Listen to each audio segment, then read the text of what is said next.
said already, but.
Hello and welcome to Saturday Snack, Pairing Art and Food. On behalf of students, staff, and volunteers at the IU Eskenazi Museum of Art, thank you for gathering around the virtual table with us this afternoon.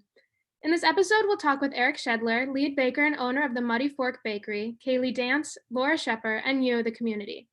My name is Maddie Cook. My pronouns are she, her, hers. I'm a museum host and I'm studying art history and studio art. Our goal this afternoon is simply to gather around the table virtually to connect with one another over food and art. Together, we'll explore a playful way to interpret art. No experience needed. Grab your munchies and drink and get comfy. First, we wish to acknowledge and honor the Indigenous communities native to this region and recognize that Indiana University Bloomington was built on Indigenous homelands and resources. We recognize the Miami, Delaware, Potawatomi, and Shawnee people as past, present, and future caretakers of this land. This afternoon's program is being recorded so that it can remain available to watch later for 30 days for those who might try pairing art and food at home. If you do, we invite you to share photos with us. We're curious to see your ideas. Here are a few tips for optimizing your experience today. There are several ways to adjust the size of images on the screen while we're looking at the artwork. If you're connecting from a PC or a laptop, at the top of your screen, look for View Options. Click on View Options to select settings that work best for you. The vertical bar between the slides and the speaker slides left and right to make the presentation slides or the speaker bigger or smaller. For those connecting from a phone or iPad, you may be able to enlarge or images by pinching the screen. We invite you to participate in the conversation today by typing into the chat, which is found in your Zoom toolbar, typically at the bottom of your screen. The chat will not be available in the recording.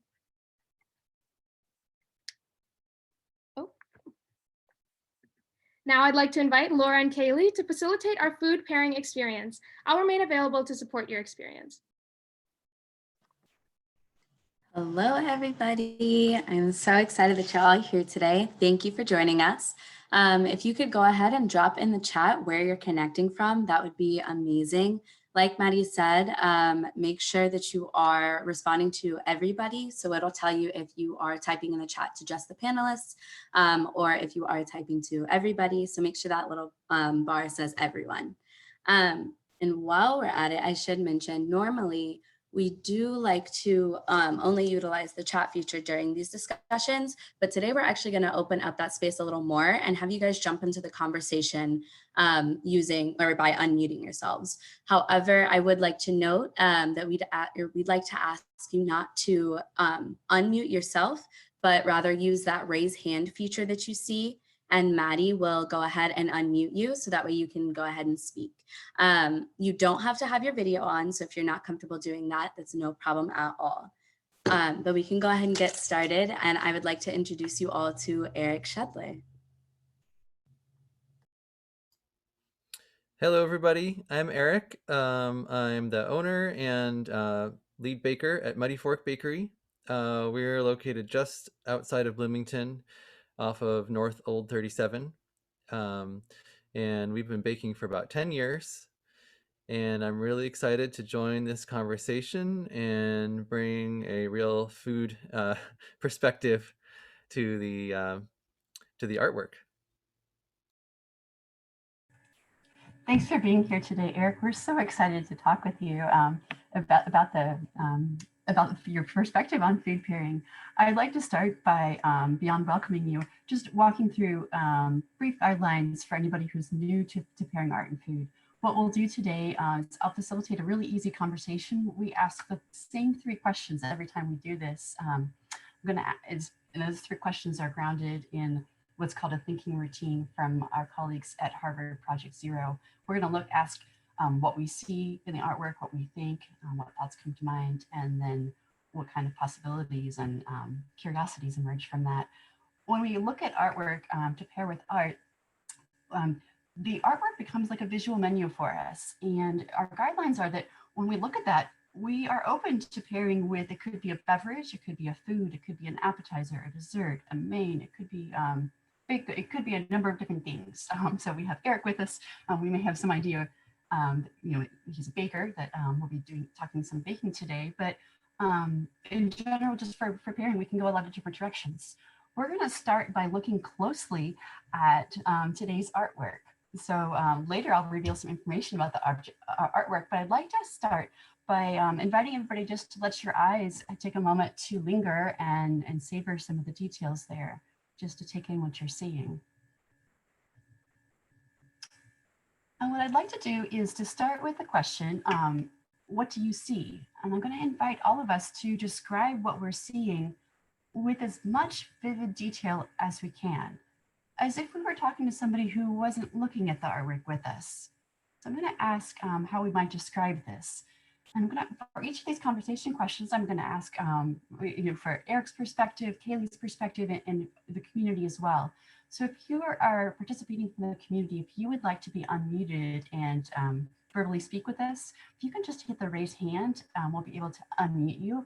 If you would prefer to type into the chat, that's of course welcome too. So first question is to describe what you see with as much detail as you can.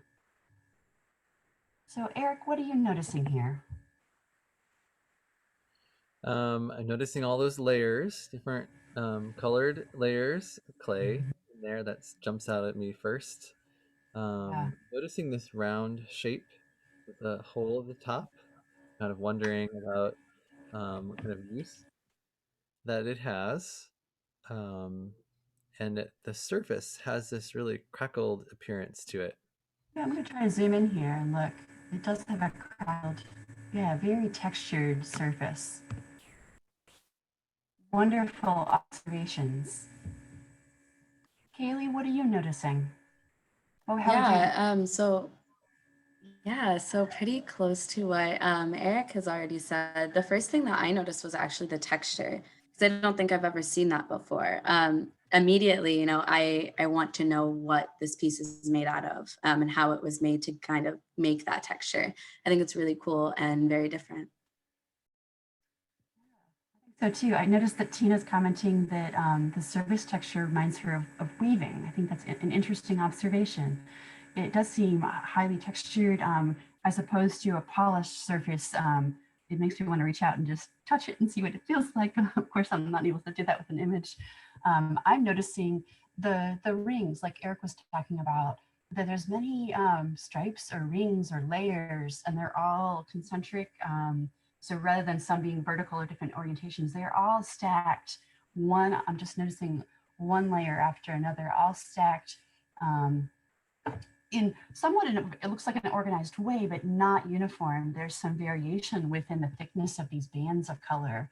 And there's some differences of color. I'm noticing some gray, a lot of earth tones, some lovely grays, some light creams, and sort of a warm, earthy orange tone.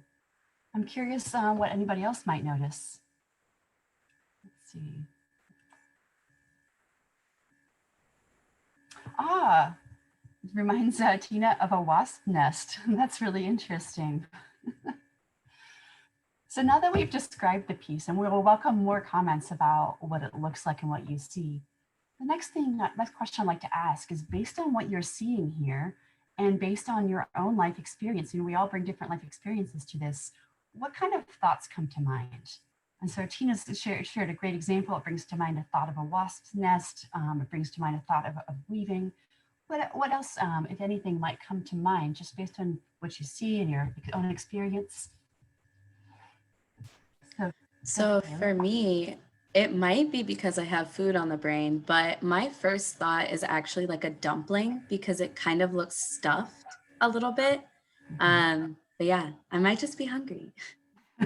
Yeah, that's really interesting. So the shape is, it is kind of, it's wide. It appears to be wider than it is tall. And I can see, yeah, I see where you're going with that. Eric, does this spark any thoughts for you? I'm already thinking about all the work it must be to make that. Yeah, absolutely. This is a really time-intensive, very time-consuming process. Absolutely. Tina shared its sparking thoughts of a chocolate and blueberry muffin. That sounds delicious. there's a great pairing idea just right there. Yeah, it sparks a lot of thoughts similarly to me about just the size and the texture, and I'm visualizing it in my house. I think this would be, I don't own one of these, but would be a lovely, lovely piece. There's an earthiness to the tones that I really am admiring. Do we have a sense of scale for what size that is? We do, and I'll reveal that with the information in just a minute. I don't have it handy, but a couple slides from now, I'm going to share that.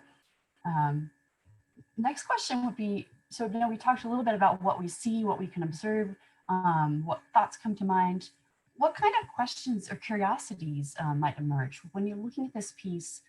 What, if anything, do you wonder? I feel like everyone's wondering, yeah, how it was made, just like how Tina said. How did they make this? Hand thrown, or did they use a tool? I think it's really the texture that kind of sets this apart from really anything else that we've seen. So it's very interesting to see how it would be made. Yeah, I'm curious about that too, and I've looked into it, so I'll share a little bit more about that. It's really fascinating. What other questions come to mind? I have all questions here. I'm curious about those, the layering in it, whether that's individual layers stacked up, or whether there's a lamination process, like folding or cutting and stacking to duplicate them. I'm curious how thick that is, whether how hollow it is, what's the shape inside, and how the clay, how you took how the layers were taken and made into that kind of shape and preserving their appearance. Like, was the middle cut out of it, or did yeah. I have a lot of questions. And then, are the colors made by different clays, or is that an effect of the firing? Was it there before the firing? Those are great questions, and I'll hopefully address most of that. Interesting curiosities. I have a lot of questions that came to my mind too. So I consulted with the curator, and then I went further and looked, found a video of the artist at work and watched that as well. So really an interesting piece. I see that Tina had questions about how it was made as well. Similar question about, is it on a wheel? Is it handmade? And we'll talk about that. And also, how did they get the blue-gray color, which I adore that color. I think it's that blue-gray contrasting with the warm colors. It's just, for my eyes, an exquisite combination. So if I may, I'd like to share a little bit of information about this object. So it is created, or delighted to feature an object by a Japanese artist, Matsui Kosei. I may not be pronouncing, so pardon if I'm not pronouncing correctly. He's Japanese who lived from 1927 to 2003. It is a vase made in the 1970s. Eric, to answer your question about size, it's smaller. When I saw it in person in the gallery, it's smaller than I expected when looking at a photo like this. It's about 3.5 inches by almost 5. So it's a smaller thing that I feel like you could maybe hold in your hands if you weren't on display in a museum. So if I may, I'm just going to read a little bit more information if you were to be able to see, to read what's available from a curator.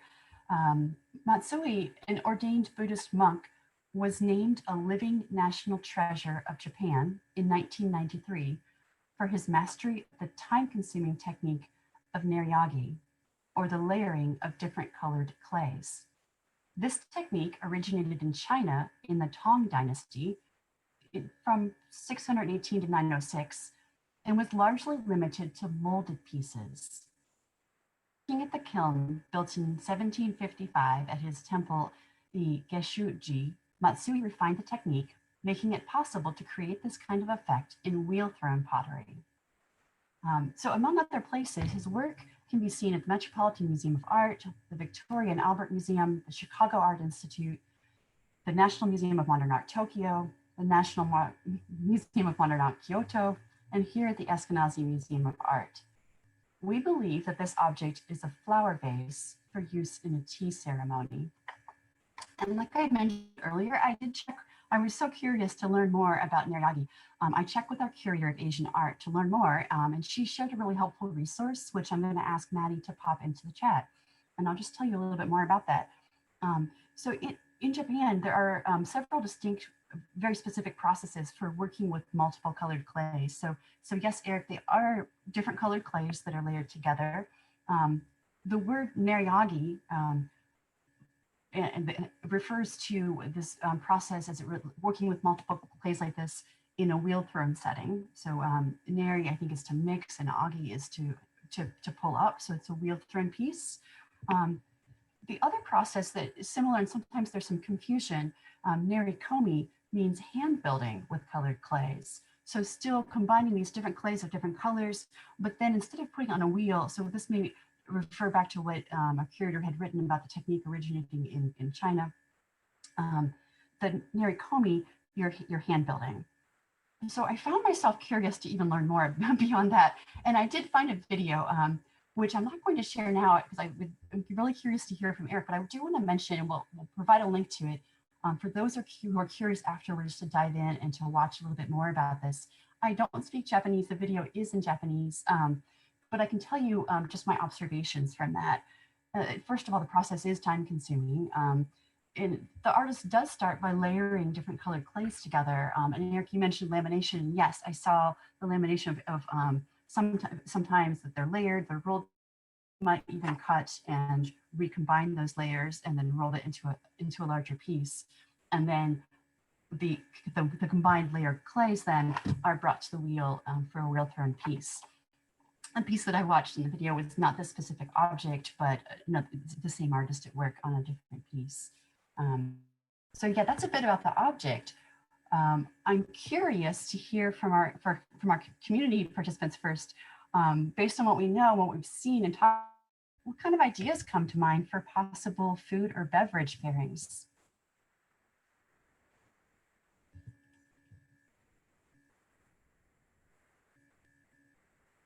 A great cup of coffee or hot chocolate. Good idea. That sounds really enjoyable. Does anybody else care to share an idea that comes to mind? The fun thing about pairing food and art is that there's no wrong answers. I think there's so many possible interpretations. It's just really fun to try together. Well, I will share, let's see, here we go. Oh, here we go. Let's go forward.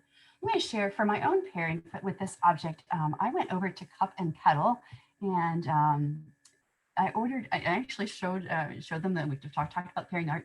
I chose a peach blossom tea. I was thinking about how this object was possibly used as a flower vase for a tea ceremony. And I was thinking about the flowers and the very specialness of that occasion, and went with a warm tea. I thought the peach was a nod to some of the coloring in that particular piece. So that was very delightful. I'm going to invite Kaylee now to share her pairing. Yeah, so like I mentioned earlier, I immediately thought of dumplings, but I didn't think that it was as fitting as what mochi would be. So I actually picked these up from Kroger. So if anyone is interested in picking up these flavors, they have far more than what is listed. But they have so many different varieties of mochi that I thought the colors and the way this looked just worked so well with the art piece that we're featuring. And there we are, just showing it together. I thought interesting pairing. Kaylee, when I'm looking at your selection there, you had commented, I believe you commented that the object is wider than it is tall. I think you're pairing your food, the shaping of that kind of resembles, and there's a bit of layering inside there. And I thought even your flavors seem to nod to some of the colors that we're seeing in that object. Yeah, the hardest part was finding that blue-gray color. Like Tina mentioned, like that is the one that stands out and is kind of just hard to find. So I was able to pick up this vanilla and blueberry mochi that you're seeing on the screen now. And I thought it worked really well. Cool, thank you, Kaylee. I'm going to stop screen sharing and I'm going to invite Eric to reveal his pairing with this object. Okay, so as I looked at that vase, I was thinking a lot about those layers, the layering of the clay, and it really reminded me of the work that we do at our bakery. Making, oh, let me get my screen share here.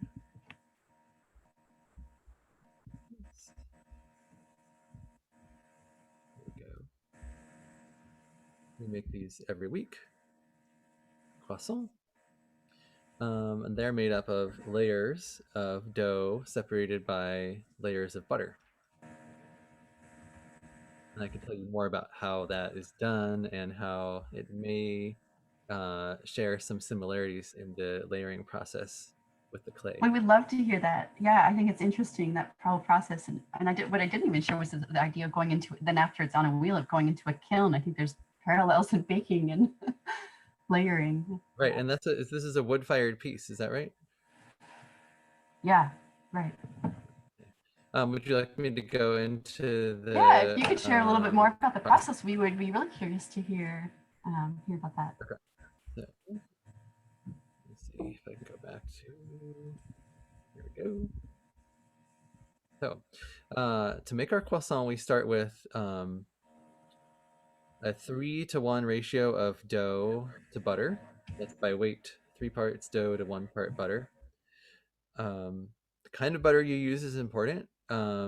We use a high butterfat European style butter because you can roll it into a thin sheet. And American butter has excess water in it, and the water and fat repel each other. So when you try to roll it, it shatters into pieces and doesn't maintain a complete layer.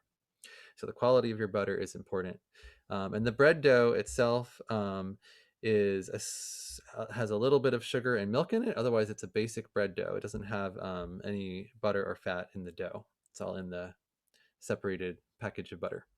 So we're going to pound that butter and roll it into a square. And then we do the same thing with the dough. We'll make a slightly bigger square with the dough. And then we're going to encase the butter with the dough. And that is the very beginning of our layering process, because we essentially have 2 layers of dough separated by 1 layer of butter right there in the package. The edges are where it's not perfect. The layering doesn't reach all the way to the edges. Later we'll cut off the edges so that we don't have that in the finished product. So next we take the that package and we roll it out until it's about 3 times as long as it was, and we fold it back up into a square. And then we've got our first 3 layers of dough and butter. Well, it's 3 layers of butter, 4 layers of dough, I guess, technically.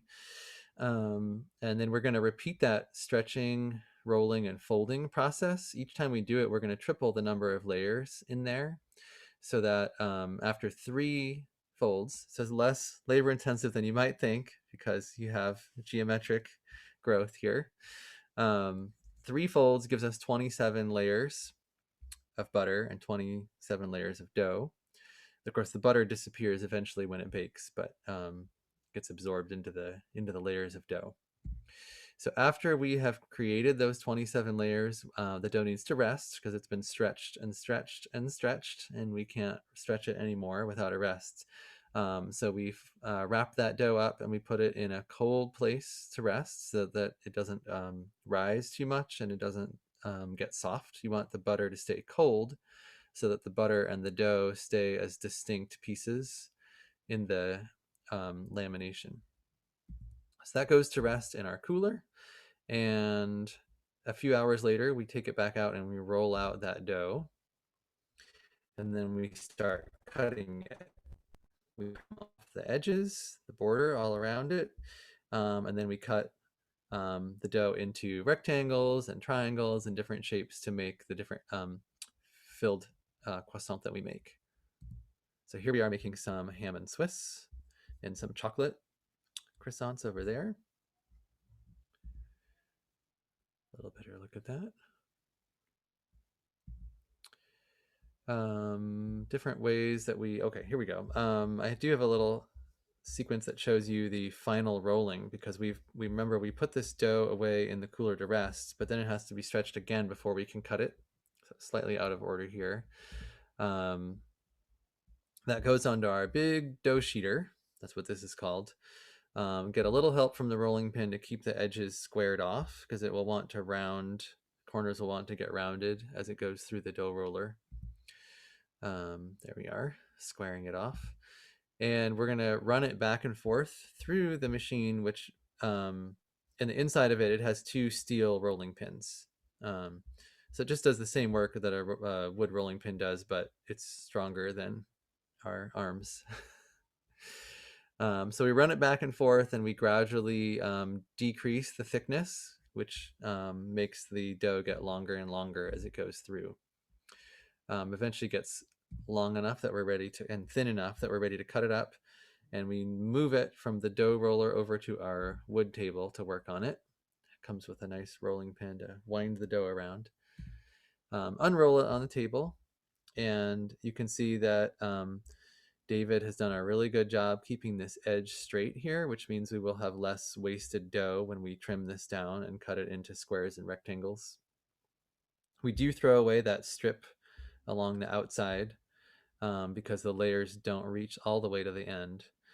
So we expose the interior of the dough, which has hopefully perfect layers. Don't worry, we don't throw away the scraps. We turn them into croissant loaves, which makes the best French toast. And then here we are preparing some different kinds of flavorings. So these will rest on a sheet of linen fabric, which is how we raise some of our breads. And these will get dipped into a lye tank and then salted to make pretzel croissants. And here's a little closer up of the dough. You might be able to count 27 layers in there if you were really good. But keeping that butter and dough cold is what really preserves those distinct layers. And what happens in the baking process is that the butter, of course, melts and then heats up enough that the water that is remaining in the butter turns into steam. And then it pushes apart those layers of dough that the butter rests between. So when you put them in the oven, they pop layers pop apart, the croissants pop, they appear to grow dramatically in size because of that puffing action, which is the same way that puff pastry works, except that in croissant dough, the dough is leavened, and in puff pastry, the dough has no leavening in it. It's only the butter that creates the puff. That's the finished product. So it just really made me think, okay, their clay must be layered in some kind of similar manner with one color put on top of another, and then to create all